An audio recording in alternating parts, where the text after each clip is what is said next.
लड़की को लगा कि उसके सामने खड़ा आदमी उसका भाई है, इसलिए वह खुशी से दौड़कर उसे गले लगा लेती है। लेकिन जब उसने उसका चेहरा ध्यान से देखा तो उसे एहसास हुआ कि वह उसके भाई का प्रतिद्वंद्वी है। असल में उसके परिवार की कंपनी खराब प्रबंधन के कारण दिवालिया हो गई थी। ताकि उसकी बहन को कष्ट न झेलना पड़े, उसके भाई ने उसे अस्थायी रूप से अपने अमीर प्रतिद्वंद्वी के घर भेजने की योजना बनाई। जब उस आदमी ने पूछा कि वे उसके घर क्यों आए हैं, तो भाई ने जानबूझकर बहुत दयनीय चेहरा बना लिया। उसे उम्मीद थी कि वह लड़की को कुछ समय के लिए अपने घर रहने देगा, लेकिन आदमी ने मना कर दिया। तभी लड़की का भाई अचानक घुटनों पर बैठ गया और उसके पैरों को पकड़ लिया। उसने कहा, जैसे ही मेरे पास पैसे आ जाएंगे मैं उसे वापस ले जाऊंगा। फिर उसने लड़की की ओर इशारा किया। लड़की तुरंत उसके सामने रोने का नाटक करने लगी। आदमी लड़की को रोते हुए नहीं देख पाया, इसलिए उसने उसे अपने घर रहने की अनुमति दे दी। लड़की का भाई तुरंत खड़ा हुआ और उसका सामान लाने चला गया। इससे पहले कि आदमी कुछ समझ पाता, भाई अपनी पुरानी कार में बैठकर जा चुका था। लड़की डरते डरते उस आदमी के पीछे चलने लगी। उसे डर था कि कहीं वह उसे घर से निकाल न दे। लेकिन सच में वह आदमी अंदर ही अंदर बहुत खुश था। वह लंबे समय से उससे प्यार करता था, लेकिन कभी बताने की हिम्मत नहीं कर पाया। उस रात अचानक आदमी ने लड़की के रोने की आवाज सुनी। वह जल्दी से उसके कमरे के दरवाजे तक पहुंचा, लेकिन बिना सोचे दरवाजा खोलने की हिम्मत नहीं हुई।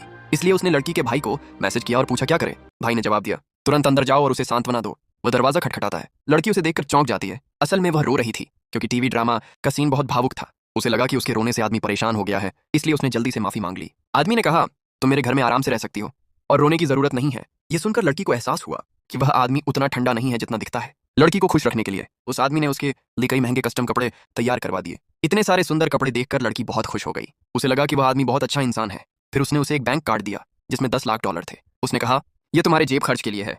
लेकिन 10 लाख डॉलर उसके भाई का कर्ज चुकाने के लिए पर्याप्त नहीं थे। इसलिए लड़की ने अपने एक दोस्त से कहा कि उसके लिए कोई अच्छी नौकरी ढूंढे। उसे एक काम मिला, एक महंगे रेस्टोरेंट में पियानो बजाने का। लेकिन उसी दिन वहां एक अमीर लड़का आ गया, जिसका प्रस्ताव लड़की ने पहले ठुकरा दिया था। उसने लड़की का मजाक उड़ाया। वह बोला, अब जब तुम्हारा परिवार दिवालिया हो गया है तो तुम मुझे घमंड से मना नहीं कर सकती। वह उसे अपमानित करने लगा। रेस्टोरेंट का मालिक लड़की की मदद करना चाहता था, लेकिन उस अमीर लड़के ने कहा, ग्राहक हमेशा सही होता है। मालिक को मुसीबत में नहीं डालना चाहती थी, इसलिए लड़की जाने के लिए तैयार हो गई। लेकिन अमीर लड़के ने उसका रास्ता रोक लिया। लड़की गुस्से में बोली, तुम आखिर चाहते क्या हो? उसे पता था कि लड़की को पैसों की सख्त जरूरत है, इसलिए उसने कहा, अगर तुम मेरे लिए एक गाना बजाओ तो मैं तुम्हें 10 लाख डॉलर दूंगा। इतनी बड़ी रकम सुनकर लड़की ने तुरंत हामी भर दी। लेकिन इससे वह अमीर लड़का और भी हंसने लगा।